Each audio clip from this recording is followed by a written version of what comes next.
नमस्कार, अस्सलाम वालेकुम, सत श्री अकाल, जय झूलेलाल। मैं हूं जी प्रेम मटलानी और आप देख रहे हैं हालात हाजरा का प्रोग्राम। हकीकत ये है, इब्तदा में आपसे दरख्वास्त है चैनल ज़रूर सब्सक्राइब करें। दोस्तों, इस साल 2023 के लिए G20 जो दुनिया के 20 ममालिक की जमायत है, अब 21 हो गए हैं, अफ्रीका भी शामिल हो गया है। उनके पार्लियामेंटर्स की एक मीटिंग है, जारी है न्यू दिल्ली में। उसमें 20 मुल्कों के जो पार्लियामेंट के स्पीकर्स हैं या सेनेट के जो चेयरमैन्स हैं, अपर हाउस या लोअर हाउस के जो भी प्रिजाइडिंग ऑफिसर्स हैं, उनकी मीटिंग हो रही है। उस मीटिंग में दिल्ली में भारत के वजीर आजम जनाब नरेंद्र मोदी ने तकरीर करते हुए कहा कि ये वक्त जंग का नहीं है, अमन अमान का है और दुनिया में दहशत गर्दी के लिए कोई जगह नहीं है। अब जाहिर है, जब वो इस किस्म की बातें करता है तो उसका इशारा दो वाक़यों की तरफ है। एक तो हमास की तरफ से पिछले शनिचर को जो इसराइल के ऊपर अचानक 7-8 हज़ार रॉकेटों से हमला किया गया और फिर जनूबी इसराइल में घुसकर लोगों का कत्ल किया गया, बेगुनाह लोगों का, इसके बारे में एक तो ये था।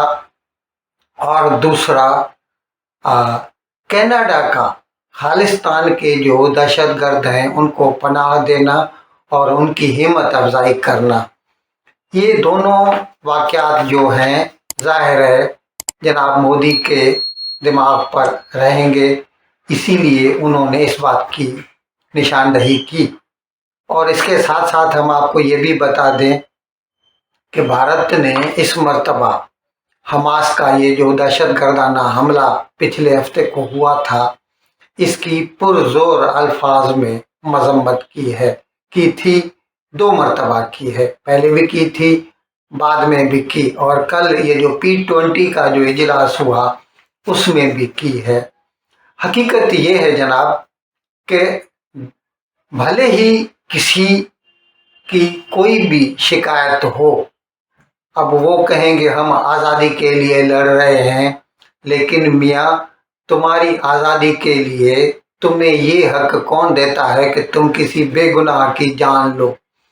जब हिंदुस्तान दहशतगर्दी की मुखालफत करता है तो उसके तहतल शऊर में, लाशऊर में ये बात रहती है कि हिंदुस्तान बज़ाते खुद पिछले 76 साल से दहशतगर्दी का शिकार रहा है और जाहिर है हम दहशतगर्दी की किसी भी हालत में हिमायत नहीं कर सकते। दोस्तों, कल हमने अपने प्रोग्राम में आपको बताया था कि जब इंटरनेशनल रेड क्रॉस ने इसराइल से दरख्वास्त की थी कि इसराइल ने जो गज़ा का मुहासरा कर रखा है और जिसकी वजह से कोई भी चीज़ गज़ा में नहीं आ सकती, तो कम से कम पेट्रोल या डीजल को छोड़ दें ताकि वो जनरेटर में वो इस्तेमाल करके बिजली बना सकें, ताकि वो उसको इस्तेमाल किया जा सके अस्पतालों में बिजली को। उसके जवाब में इसराइल ने साफ साफ कह दिया था, वो हमने कल के प्रोग्राम में आपको बताया था कि अगर आपको इंसानियत की पड़ी है तो फिर 1 हफ्ता पहले जिन बेगुनाह लोगों को हमास वाले अपने साथ यरगमाली बना के लेके गए हैं और ज़्यादातर उसमें ख़वातीन हैं, ये बात आपकी इत्तला के लिए अर्ज हो, उनको पहले रिहा कीजिए, बाद में आप इंसानियत का वास्ता दीजिए। अगर आपके अपने आमाल इंसानियत से दूर हैं तो फिर हमसे भी आप इंसानियत की उम्मीद न रखें। अब क्योंकि हमास ने किसी भी किस्म का जो है हिम्मत अफजाई वाला जवाब नहीं दिया, तो कल इसराइल ने ज़मीनी हमला करने का फैसला कर लिया।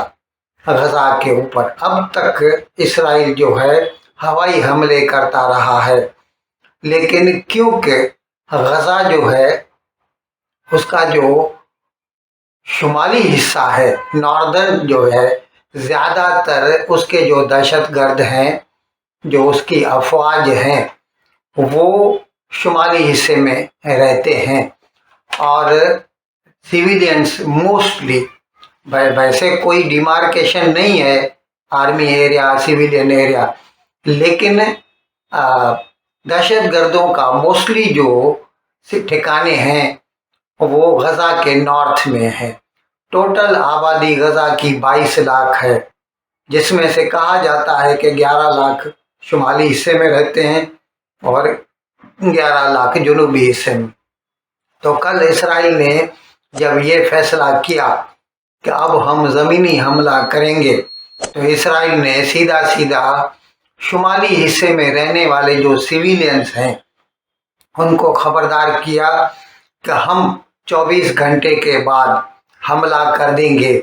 आपकी अपनी सलामती के लिए आपको हम दरख्वास्त करते हैं कि आप शुमाली हिस्सा छोड़ दें और जुनूब में चले जाएं, क्योंकि हम एक बार अंदर आ गए और गोलियां चलानी शुरू कर दी तो गोली जो है एक दहशतगर्द और एक सिविलियन के बीच में तफरीक नहीं कर पाएगी। अब उसके जवाब में फिर हमास ने ये कहा है कि उसने अपने लोगों को, मतलब जो हमास गजा में रहने वाले जो सिविलियन हैं, उनको कहा है कि आपको अपनी जगह छोड़ने की कोई ज़रूरत नहीं है। अच्छा, दिलचस्पी की बात यह है कि लड़ाई वो कर रहे हैं और अभी वो ये बयान दे रहे हैं कि अपनी जगह छोड़ने से अच्छा ये है कि हम यहाँ पर गोली खा के मर जाएं। अब ये हमें समझ में नहीं आता कि इन सिविलियंस ने उनको ये वकालतनामा तो लिख के दिया नहीं, उसका अपना नुमाइंदा तो उन्हें बनाया नहीं कि उनकी मौत का फैसला गजा के दहशतगर्द जो हमास वाले हैं वो करें। वो कहते हैं, यानी उनके कहने का मतलब ये है कि इसराइल की बात मानने से अच्छा है तुम मर जाओ, यानी वो खुद उनकी डेथ वारंट के ऊपर दस्तखत कर रहे हैं। अच्छा, अभी पूरी दुनिया में जहाँ पर भी फ़लस्तीनी रहते हैं या उनके हिमायती रहते हैं, क्योंकि उनकी तो सोच ही दहशतगर्दाना है, तो वो लोग क्या कर रहे हैं, अभी पहले दिन जब ये अटैक हुआ था तो मिस्र में इस्कंदरिया बंदरगाह है वहाँ पर मेडिटेरेनियन की तरफ, वहाँ पर 2 इसराइली टूरिस्ट थे, सयाह थे, उनको किसी ने गोली मारकर हलाक कर दिया। बेगुनाह लोगों को मार दिया जिनका इस जंग से कोई वास्ता नहीं। कल चीन में इसराइली सफारत खाने के अफसर को चाकुओं से उसके ऊपर हमला किया गया। और ऐसे पूरी दुनिया में, फ्रांस में यहूदियों के ऊपर हमले किए गए, लेकिन ये फ्रांस ने बहुत सख्ती से ऐलान किया है कि ऐसा होने नहीं दिया जाएगा। अगर कोई भी करेगा तो कानून उसके साथ सख्ती से निपटेगा। लेकिन आप देखिए, फ़लस्तीनी या उनके जो हिमायती हैं, उनका जो तरीका है अपने हुकूक के लिए, हुकूक मांगने के लिए, वो बेगुनाह लोगों को कत्ल करने से बाज नहीं आते।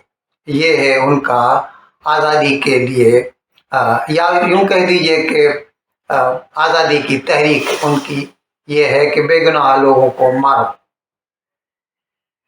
इन अल्फाज के साथ मैं आज का प्रोग्राम ख़त्म करने की आपसे इजाज़त चाहता हूँ, लेकिन विदाई लेने से पहले एक मरतबा फिर आपसे मेरी दरख्वास्त है कि जिस किसी साहब या साहबा ने अब तक हमारे इस चैनल को सब्सक्राइब नहीं किया, हज़राए करम इसको जल्द से जल्द सब्सक्राइब करें, प्रोग्राम को लाइक करें, शेयर करें और घंटी का बटन दबाना न भूलें। बहुत बहुत शुक्रिया। खुदा हाफिज़।